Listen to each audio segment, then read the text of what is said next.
भोलि आइहाल्छ नि भोलि उता आउने होइन लो फुपू चाहिँ जान लागेको छ फुपू चाहिँ छोडेन छोड्दै छोडेन के आइने जाने रे सानो भोलि आउँछ भोलि उता आउने होइन हाँस भन्नु न हाँस भन्नु के आउनु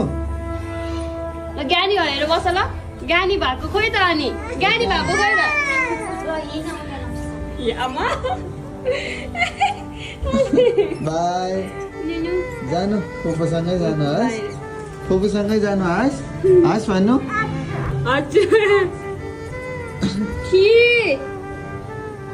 दादासँग जानुहोस्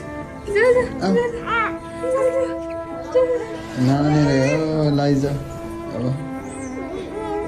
कहाँ जाने